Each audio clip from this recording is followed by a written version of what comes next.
esse encerramento dessa mensagem que tem tanto nos abençoado, que tem tanto nos feito conhecer um pouco mais sobre a terceira pessoa da Trindade, o Espírito Santo de Deus. Eu quero encerrar lendo com vocês o livro de Gálatas, capítulo de número 5, né? E o verso de número 16, e nesta manhã nós vamos falar sobre a vida, uma vida pelo Espírito Santo, uma vida pelo Espírito Santo. Gálatas, capítulo de número 5, e o verso 16, é isso aí, hein, Mateus? Gostando aí, já está aí, hein? Obrigado. Amém. Quem achou, diga amém. Quem não achou, pode olhar aqui na tela. Mateus já colocou para a gente, e eu quero começar lendo com vocês o seguinte: Paulo dizendo: por isso digo, deixe que o Espírito Santo guie sua vida, assim não satisfarão o anseio da sua natureza humana. A natureza humana deseja fazer exatamente o oposto do que o Espírito Santo quer. O Espírito nos impele na direção contrária àquela desejada pela natureza humana, e essas duas forças se confrontam o tempo todo, de modo que vocês não têm liberdade de pôr em prática o que intentam fazer. Quando, porém, são guiados pelo Espírito, não estão debaixo da lei. Quando seguem o desejo da natureza humana, os resultados são extremamente claros. E que resultados são esses? Imoralidade sexual, impureza, sexualidade, idolatria, feitiçaria, hostilidade, discórdia, ciúmes, acesso de raivas, ambições, egoísmo, dissensões e divisões, inveja, bebedeira, festança desregradas e outros pecados semelhantes. Repito o que disse antes: quem pratica essas coisas não herdarão o reino de Deus. Mas o Espírito produz este fruto: amor, alegria, paz, amabilidade, bondade, fidelidade, mansidão, domínio próprio. Não há lei contra essas coisas. Aqueles que pertencem a Cristo crucificaram as paixões e os desejos da sua natureza humana. Uma vez que vivemos pelo Espírito, sigamos a direção de Espírito em todas as áreas da nossa vida, e não nos tornemos orgulhosos, provocando inveja uns aos outros. Olha que texto poderoso, que vai nos mostrar o que verdadeiramente é uma vida cheia do Espírito Santo de Deus. Paulo vai dizer aqui que existe uma luta dentro de cada um de nós. O homem mais santo que tem aqui nessa manhã, a mulher mais santa que existe nessa manhã, ela não é diferente do apóstolo Paulo. Quem foi o apóstolo Paulo? O apóstolo Paulo foi, a gente pode dizer, o 12º apóstolo escolhido depois que Judas morreu. Escolheram Matias, mas Matias parece que some, aí Deus chama Paulo. Paulo foi escritor de 13 cartas do Novo Testamento, das 27 cartas que foram escritas, ou seja, quase metade do Novo Testamento foi escrito por Paulo. Paulo foi aquele que teve um encontro verdadeiro com Jesus. Jesus falou com Paulo. Paulo vai dizer lá em 1 Coríntios capítulo 11, verso 23, ele diz assim: porque eu recebi do Senhor, ou seja, ele teve um encontro verdadeiro com Cristo. Quando ele aceita Jesus, Lá em Atos dos Apóstolos, capítulo de número 8, a Bíblia diz que Jesus aparece para Paulo, Jesus fala com Paulo, e Paulo diz, a história de Paulo vai dizer que ele se recolhe durante 3 anos, e ele é ministrado pelo Senhor. O apóstolo Paulo vai dizer sobre isso. Você já imaginou um homem igual Paulo? Um homem cheio do Espírito Santo, um homem que tinha intimidade com o Espírito Santo, que vai falar sobre o Espírito Santo aqui.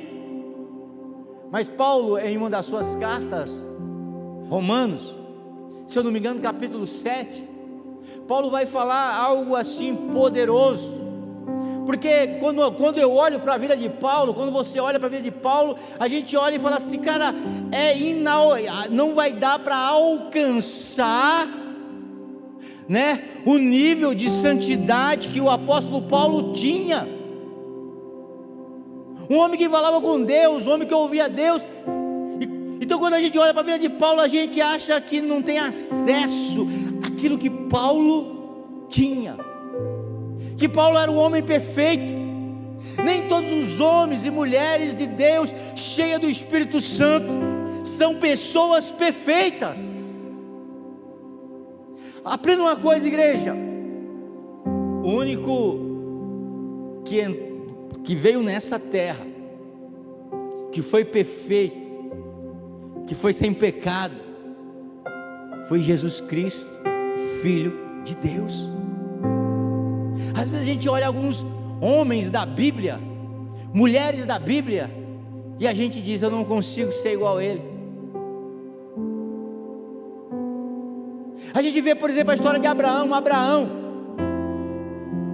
pai da fé.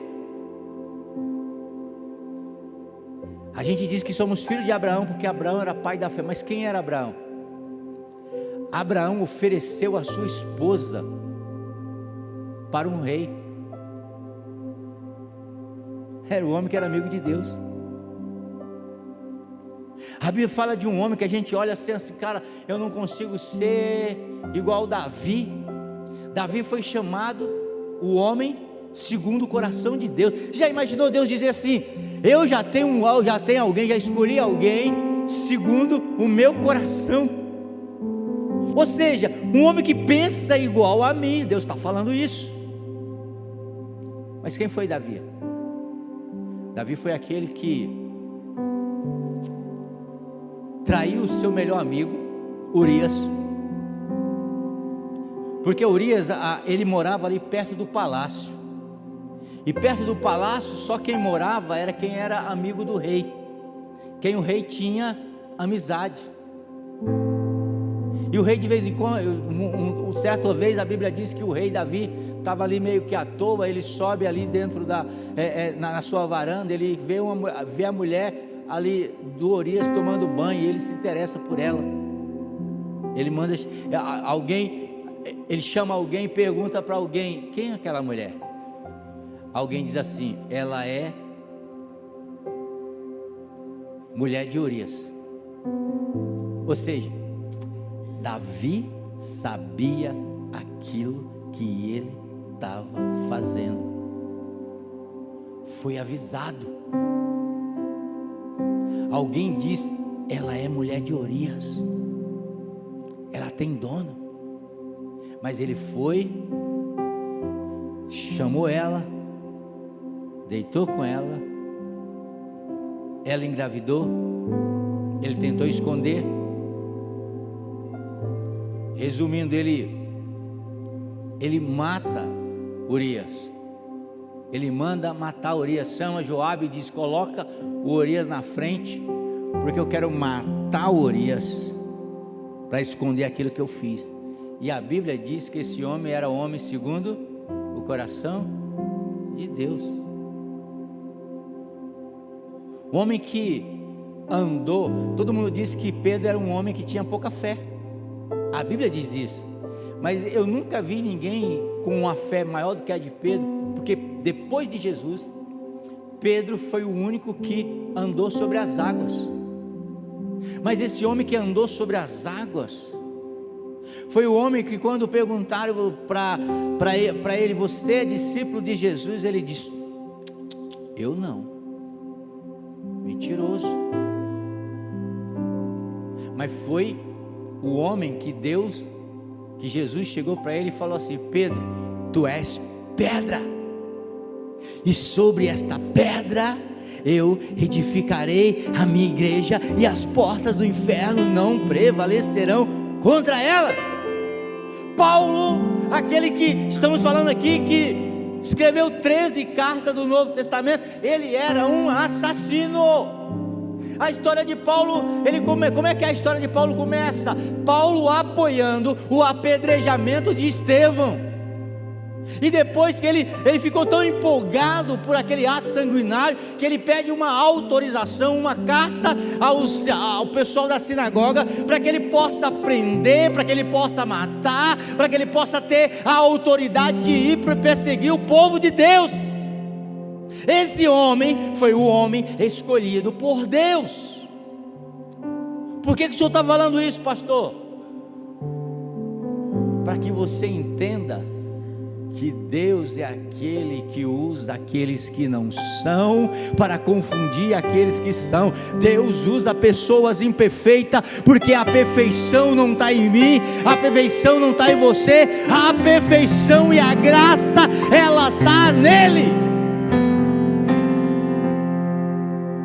E aí Paulo vai libertador, mas apesar de ser libertador, ele não dá autorização para nós pecarmos.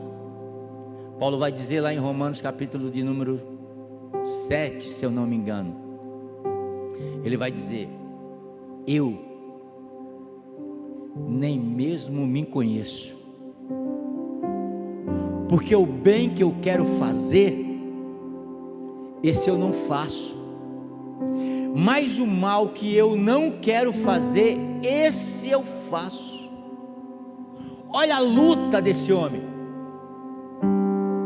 olha a luta interior desse homem. Ele diz: porque o querer fazer o bem está em mim, mas existe uma luta dentro de mim, uma luta dia e noite, que muitas vezes me faz pecar. Eu quero fazer a coisa certa, mas eu acabo fazendo a coisa errada. É uma luta que ele tinha.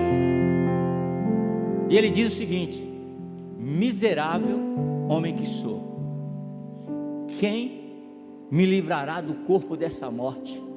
Ele olha para ele, assim como eu e você olhamos para nós mesmos de vez em quando, e a gente olha: cara, eu não sou merecedor de ir para o céu. Olha que miserável homem que sou, olha que pensamento que eu estou pensando, olha aquilo que eu estou fazendo. Que miserável homem é esse? Que pastor é esse? Que crente é esse? Que líder é esse que tem esse tipo de pensamento? Ele diz: miserável homem que sou, quem me livrará do corpo dessa morte? E aí a palavra-chave para você entender aquilo que Paulo está passando é essa expressão: corpo dessa morte. Ele está escrevendo para a igreja de Roma, e lá em Roma tinha uma punição que era dada para o assassino que era pegue no ato do assassinato, ou seja, em flagrante. Ele matava uma pessoa e ele era preso na hora. Se ele fosse preso na hora, o que eles faziam? Eles prendiam o assassino, eles pegavam a pessoa que tinha sido assassinada, o morto, e eles algemavam junto o morto, junto com a pessoa que tinha matado. O corpo dessa morte era exatamente aquele corpo que ele tinha matado, mas estava ali junto dele. Você imagina só, naquele calor, o tempo ia passando, o corpo ia apodrecendo, ia se decompondo, ia fedendo, mas estava ali junto da pessoa viva. O que Paulo está dizendo? Que existe um corpo, um velho homem que fede dentro de nós, que está amarrado dentro de nós, que de vez em quando a gente, por mais a gente acaba de fazer uma oração e de repente passa aquele pensamento, que a gente diz: da onde veio esse pensamento? É do corpo dessa morte, do velho homem que está morrendo a cada dia, apodrecendo com o seu mau cheiro. Paulo dizia: eu luto dia e noite com esse miserável que está aqui dentro de mim. Porque aprenda uma coisa para você: até o último dia nessa terra, nós vamos estar brigando com aquele velho Sandro, com aquela velha Antônia, com aquele velho você. Nós vamos estar lutando a cada dia.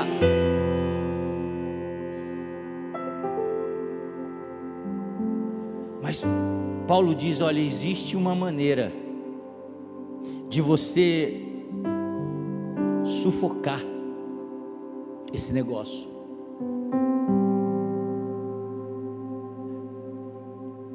Conta-se uma história muito interessante. É uma história. Um homem estava subindo uma montanha, fazendo uma caminhada, uma trilha, e no meio da caminhada ele achou um filhote de cachorro que tinha sido abandonado ali. Ele, com dó, ele vai lá e recolhe aquele filhote e diz: vou levar para minha casa. Só que aí ele continua fazendo a sua trilha, e quando ele chega debaixo de uma árvore para descansar, ele vê que tinha um passarinho que tinha caído do ninho. Não tinha pena ainda, se você já viu, não tinha pena, não tinha nada, caído no ninho. E se o passarinho ficasse ali, ele ia morrer.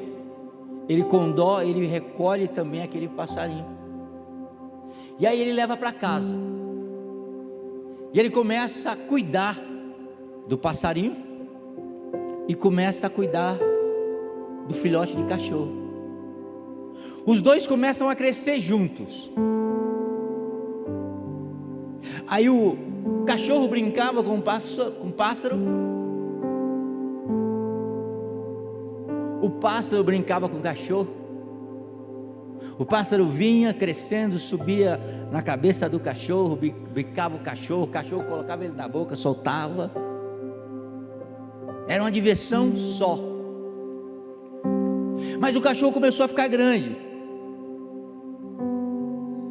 o pássaro começou a ficar grande também. Ele identificou que ali era uma pomba bonita, aquelas pomba branca. E o cachorro, ele começou a ver que o cachorro ficou com aquela cara assim. Ele olhou, tipo, é um pitbull. Mas os dois brincavam juntos. Até que um dia,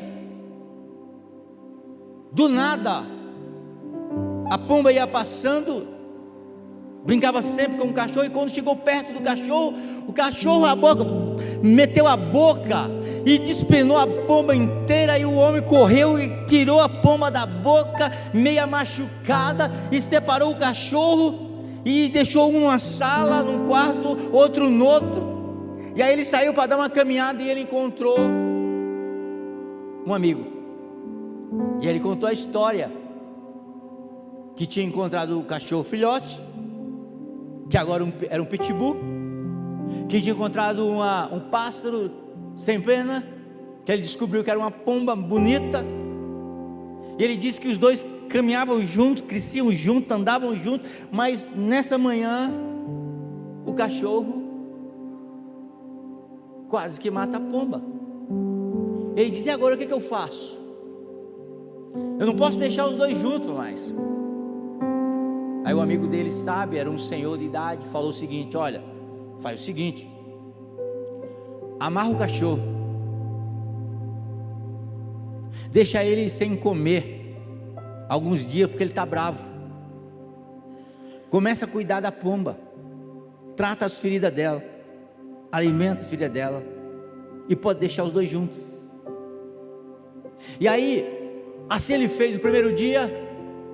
O cachorro via a pomba de longe e ele avançava, só que a corrente segurava. Ele não comia, não bebia, e ele foi passando os dias, foi ficando fraco. E a pomba, por ser bem tratada, ela estava crescendo, as penas estavam voltando, ficando aquele branco bonito. E passou uma semana, o cachorro com fome, amarrado. Ele já não ficava mais em pé, mas ele deitava assim, ficava só olhando para a pomba. E agora a pomba vinha, passava por cima do cachorro, o cachorro não tinha nem força para abrir a boca para agredir a pomba.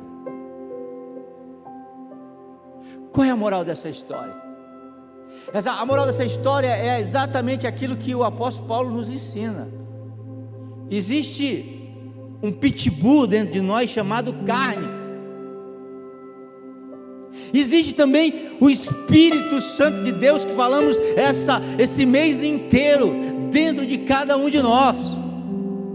E é por isso que existe essa luta dentro de cada um. Agora, aquele que você alimenta mais é aquele que vai ficar mais forte na sua vida. Se você alimenta o seu pitbull chamado carne, desejo humano, a sua carne ela vai prevalecer contra a presença do Espírito Santo de Deus. Paulo disse: existe uma luta dentro de mim e eu preciso sufocar esse velho homem.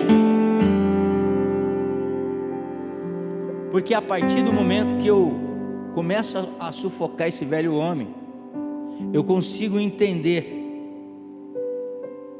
como é viver uma vida pelo Espírito. Paulo vai dizer: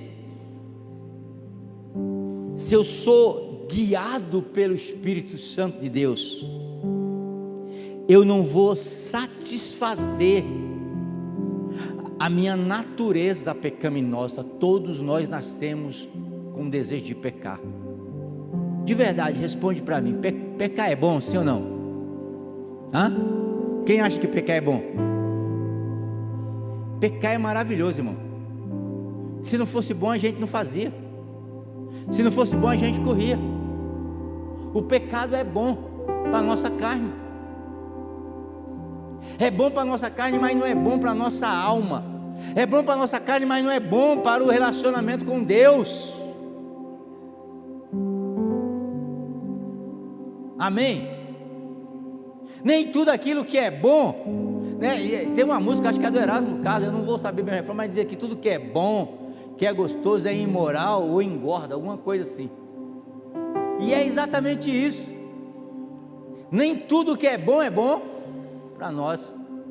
Paulo vai dizer: não satisfaça o anseio da natureza humana. A natureza, ela deseja fazer exatamente o oposto que o Espírito Santo quer. O que o Espírito Santo quer? Uma vida santificada. O que a carne quer? Uma vida desregrada,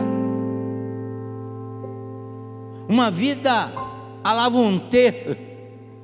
A natureza humana deseja fazer exatamente o que o oposto do Espírito Santo, mas o Espírito nos impele em direção contrária à desejada pela natureza. O Espírito Santo sempre vai dizer: não, aquilo que você quer fazer como carne, aquilo que você quer fazer como ser humano, sabe, é algo que não é interessante para você. Porque no final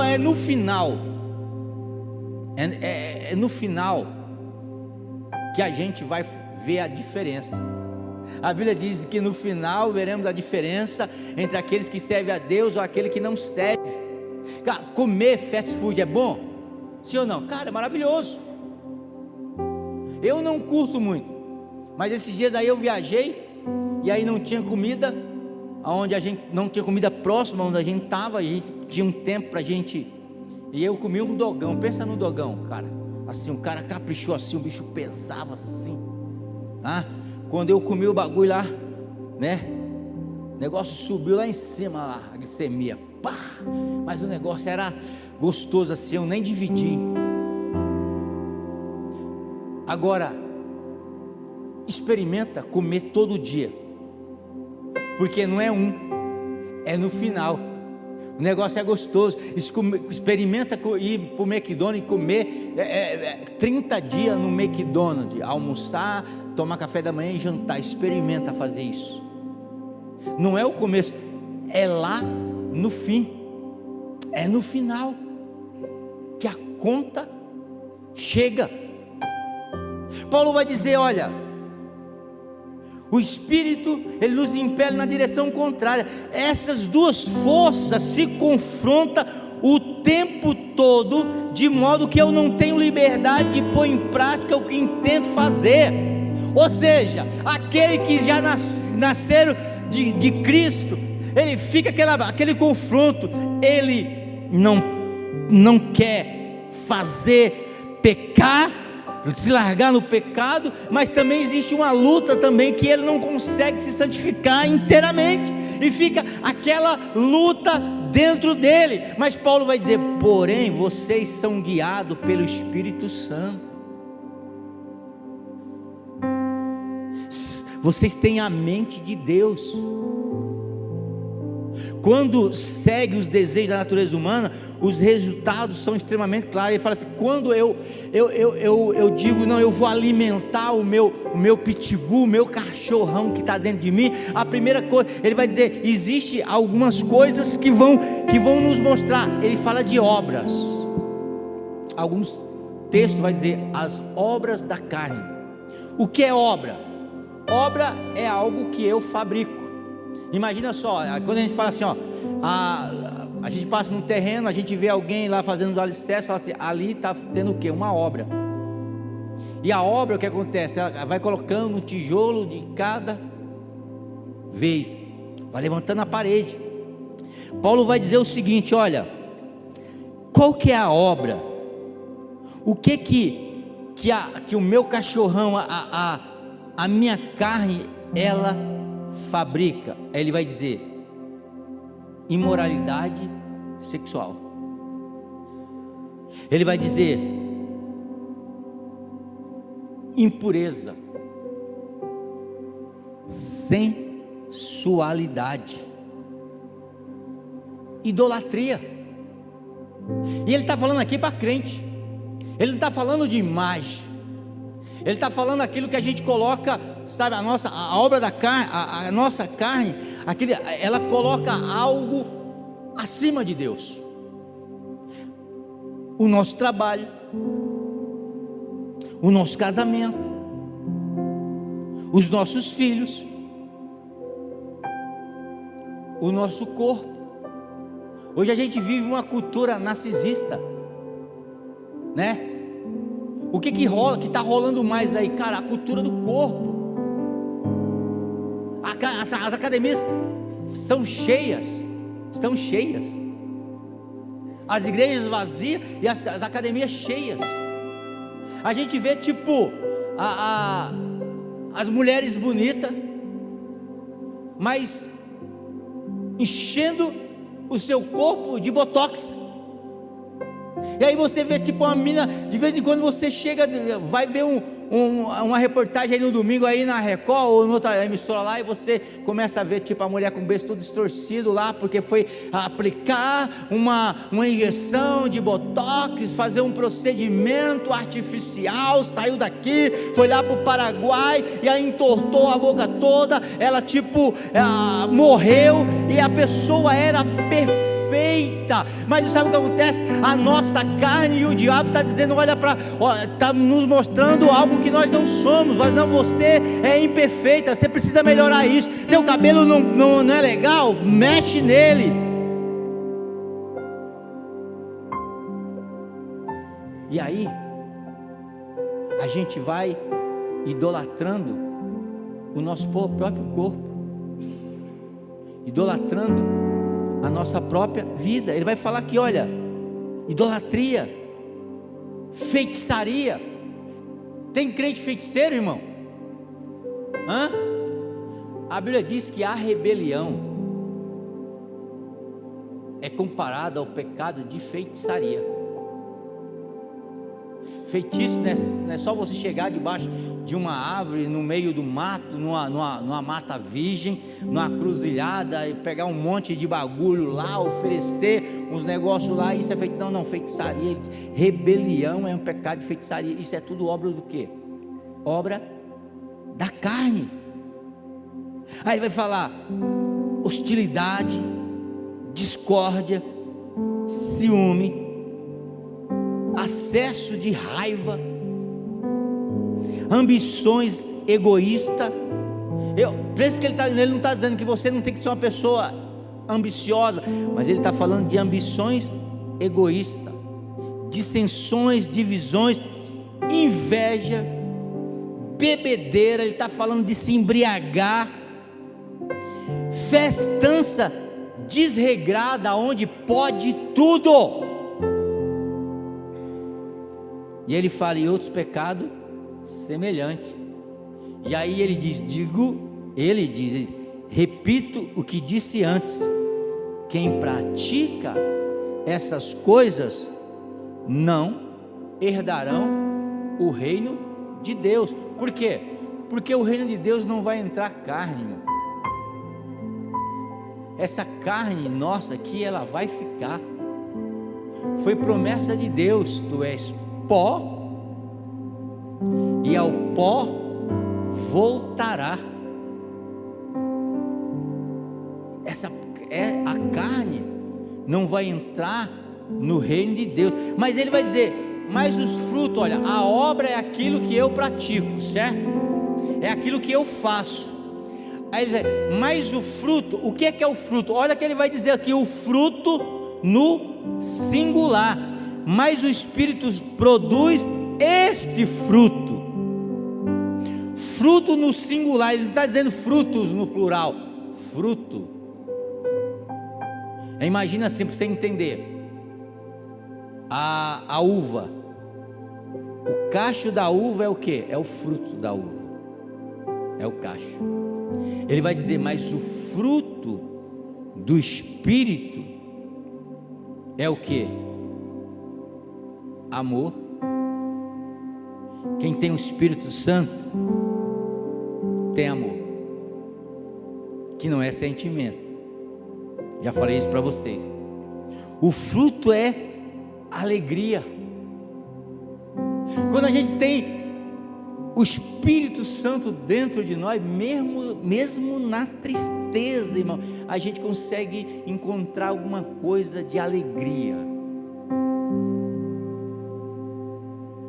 Mesmo passando por um momento de maior dor, a gente consegue encontrar alguma coisa de alegria, porque a palavra de Deus, ela diz que a alegria do Senhor é a nossa força.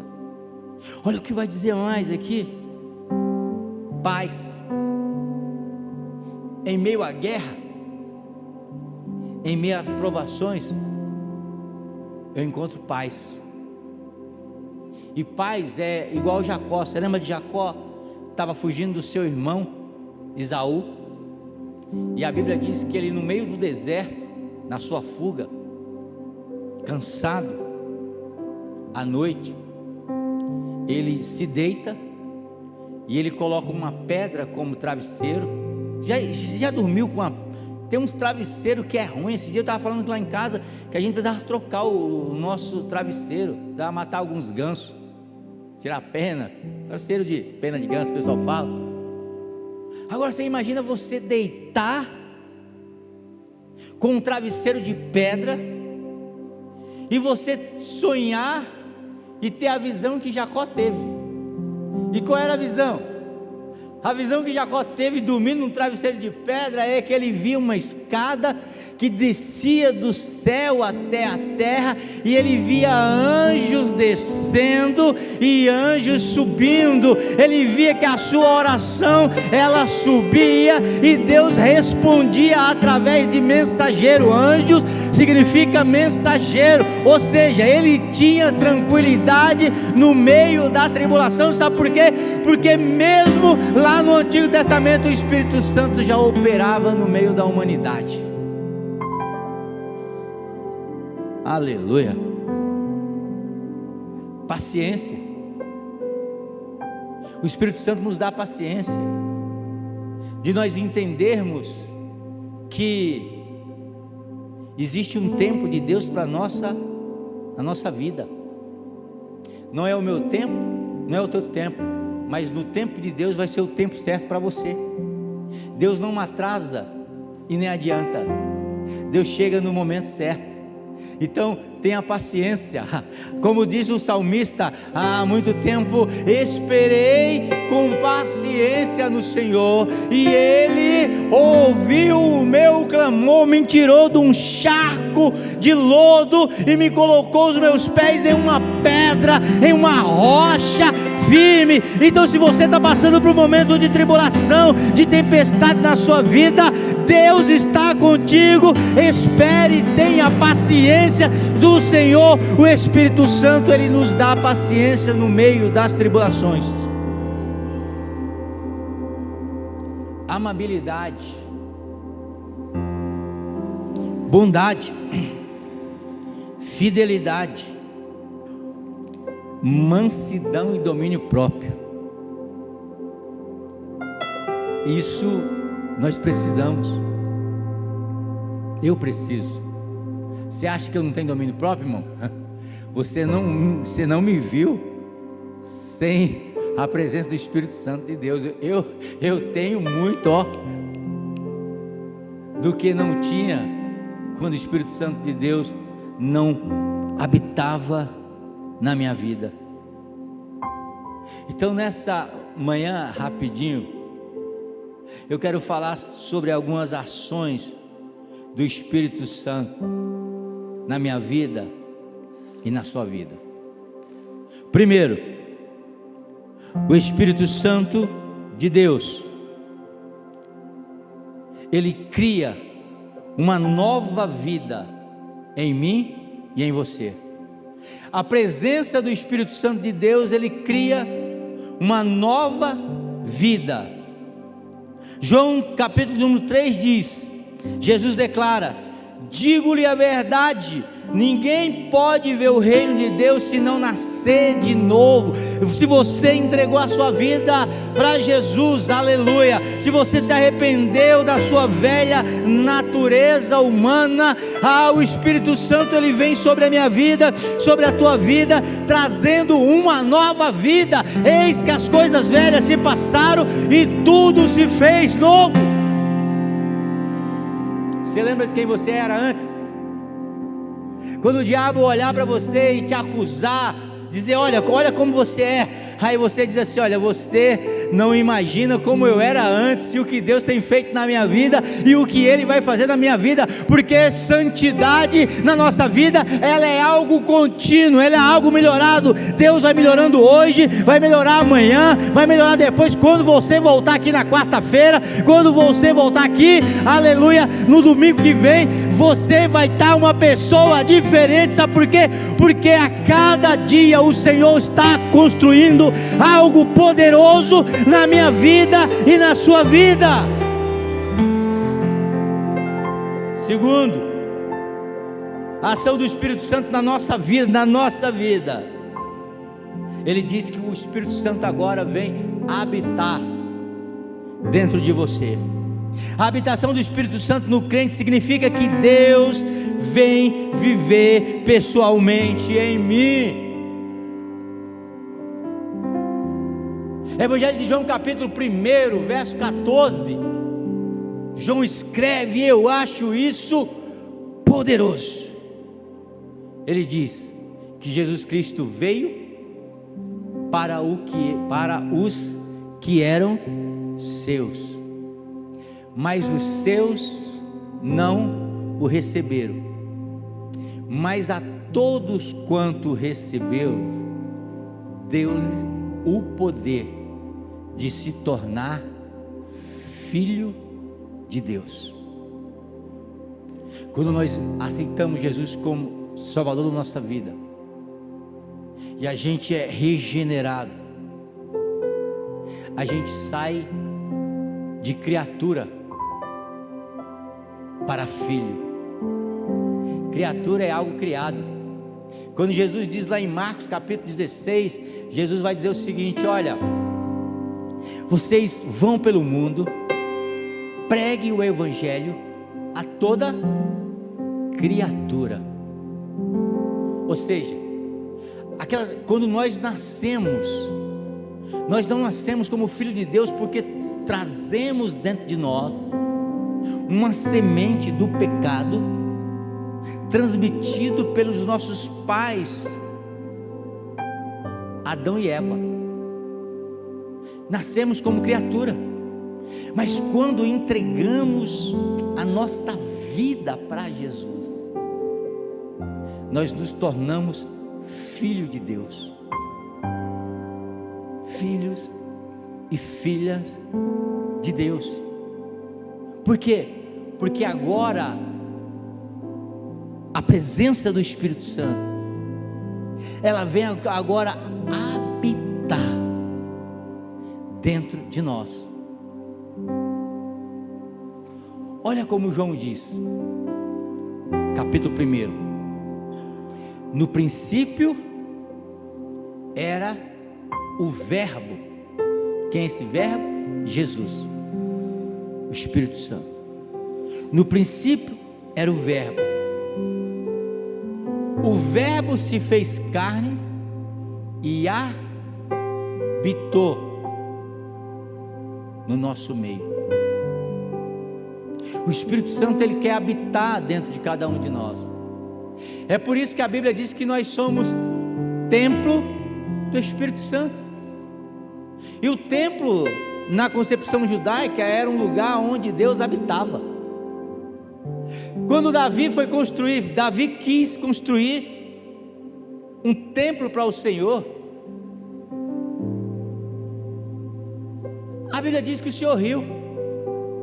Deus olhou e riu, e mandou falar através do profeta Samuel: fala para Davi o seguinte, que Deus não habita em templos feitos por mãos de homens, mas Deus habita em templo feito pelas mãos de Deus. Quem? Eu e você.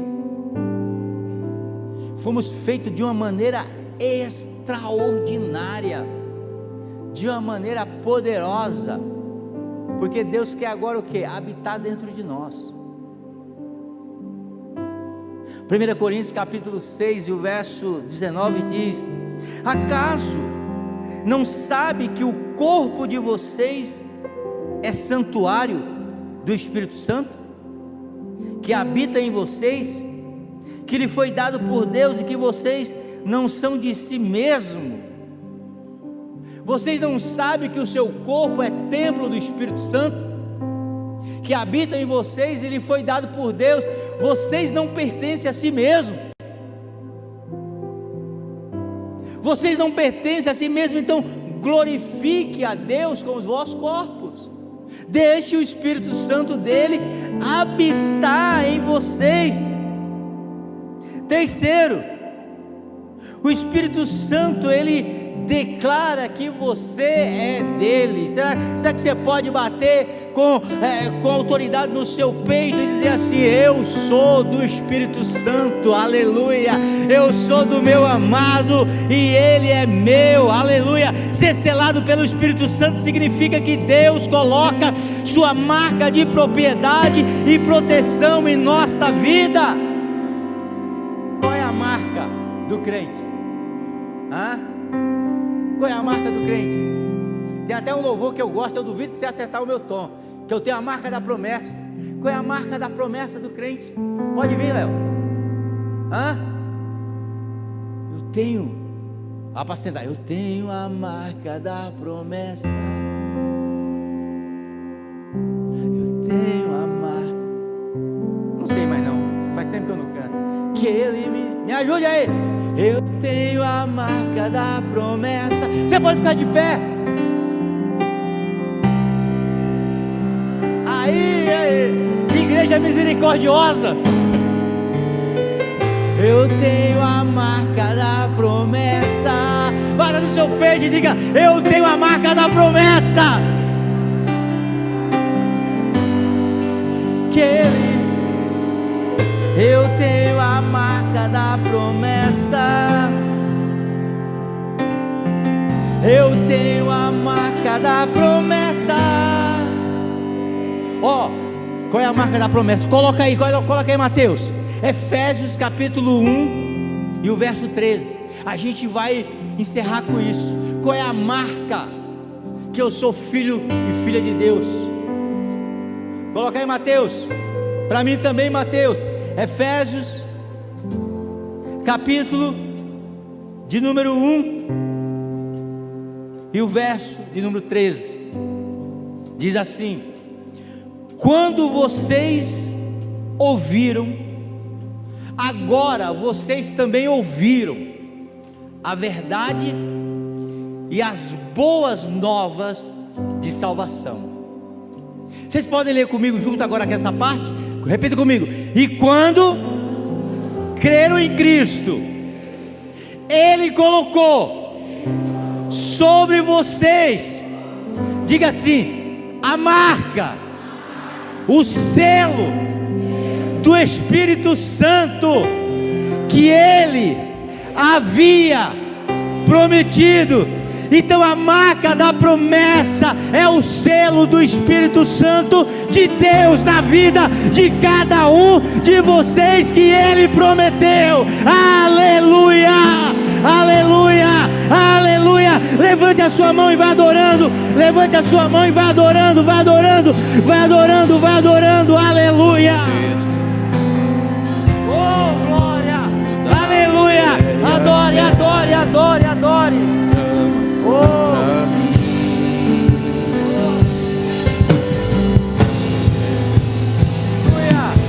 Aleluia.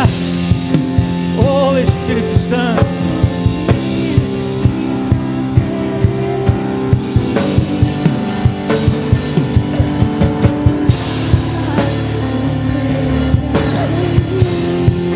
A marca da promessa que Ele me fez.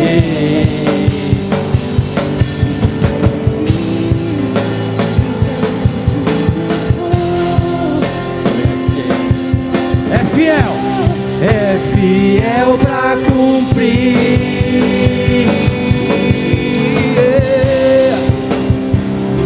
O meu Deus nunca falhará. Eu sei que chegará minha vez, minha sorte Ele mudará diante dos meus olhos. O meu Deus nunca falhará. Eu sei que chegará minha vez, minha sorte Ele mudará diante dos meus olhos. Oh, Espírito Santo. Aleluia. Aleluia. Segura a mão do seu irmão, eu quero orar com você nessa manhã. Senhor, a Tua palavra foi ministrada nessa manhã, Pai, e queremos Te dar graça, ó Deus, porque apesar de sermos falhos, apesar, ó Deus, de lutarmos dia e noite, uma luta que vem dentro de nós, nós temos, ó Deus, uma marca da presença do Espírito Santo na nossa vida. Nós temos a marca da promessa, Pai. Nós somos templo do Teu Espírito Santo, Pai, e o Teu Espírito Santo habita dentro de cada um de nós, Senhor. Oh, vai falando com Ele, vai falando com Ele.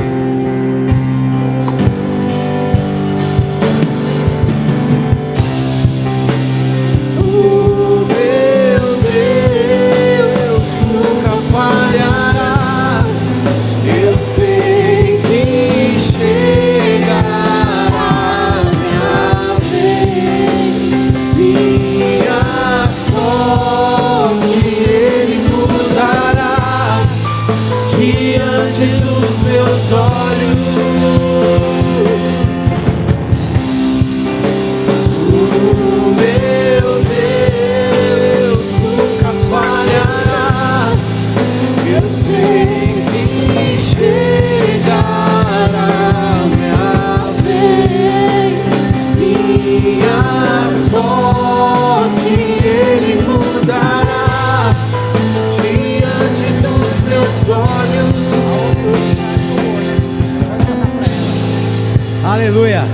Glória a Deus. Você pode olhar para o seu irmão assim, com o olhar de profeta, aleluia, e diga para ele: ó, seja cheio do Espírito Santo, seja cheio do Espírito Santo, seja cheio do Espírito Santo, aleluia, seja cheio do Espírito Santo, seja cheio do Espírito Santo.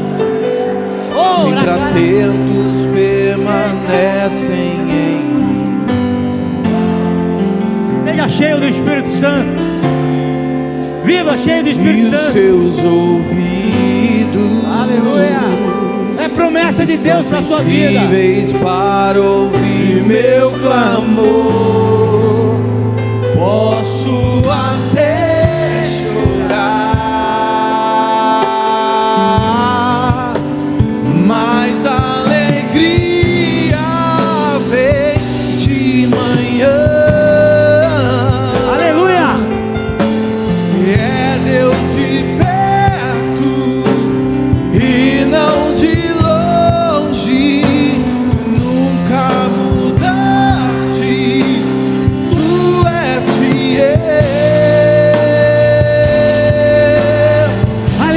Deus é marcada pela presença do Espírito Santo. Deus de promessas, Deus que não é homem pra mentir. Tudo pode passar, tudo pode mudar, mas tua palavra vai se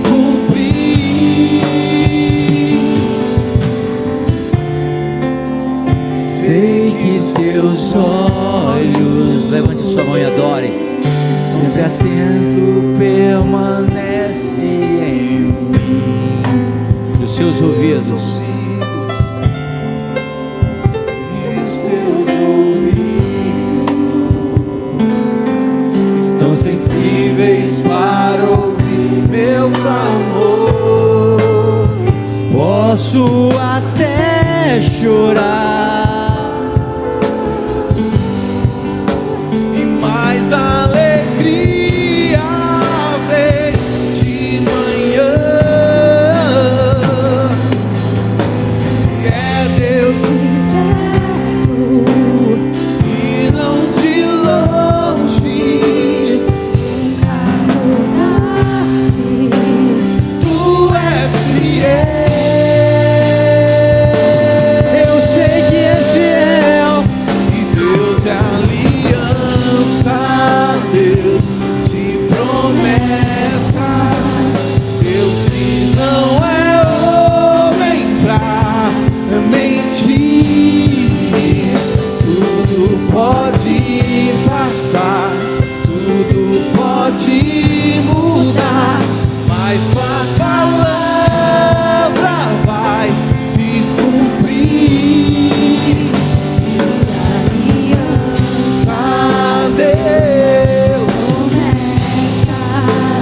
Deus que não é homem pra mentir.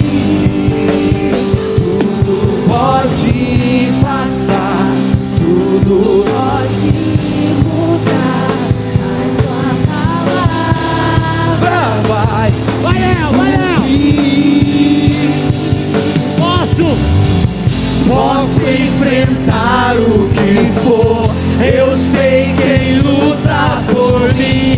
Seus planos não podem ser frustrados.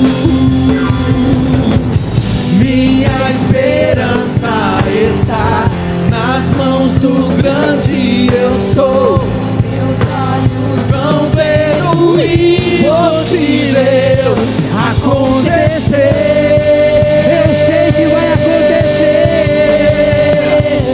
Deus é aliança, Deus de promessas, Deus que não é homem pra mentir. Tudo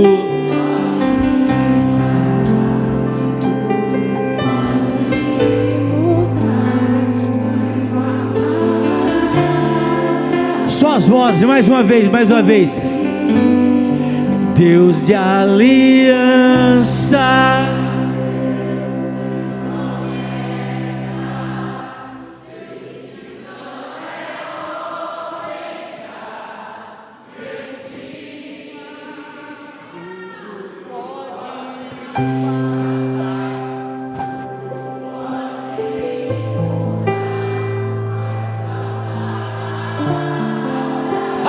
aleluia. Seja cheio do Espírito Santo, seja cheio do Espírito Santo, seja cheio do Espírito Santo, aleluia. Deus que não é homem Vai, pra mentir, tudo pode passar, tudo pode mudar, mas sua Vai, Léo. palavra vai se cumprir. aleluia. Você vai sair daqui feliz, aleluia. De verdade, seja cheio do Espírito Santo de Deus, aleluia, aleluia. Estenda as suas mãos. Eu desejo para você que essa semana seja uma semana extraordinária na presença do Espírito Santo de Deus. Vai ser uma semana de milagre, irmão. Amém. Você vai viver o milagre de Deus na sua vida. Aleluia. Com o Espírito Santo você vai derrubar barreiras, vai subir monte, aleluia. Vai andar sobre as águas, vai vencer o seu leão do dia com o Espírito Santo de Deus, aleluia. Você vai fazer igual Davi. Ah, Satanás, você veio para mim com varas, espadas e escudos, mas eu vou diante da presença do Espírito Santo de Deus. As armas da nossa milícia, elas não são carnais, mas são poderosas em Cristo Jesus. Estenda suas mãos. Que a graça de Deus Pai, que a consolação do Espírito Santo de Deus e o amor de Jesus Cristo esteja no meu, no seu e no nosso coração. E a igreja diz: seja cheio do Espírito Santo. Vai na paz.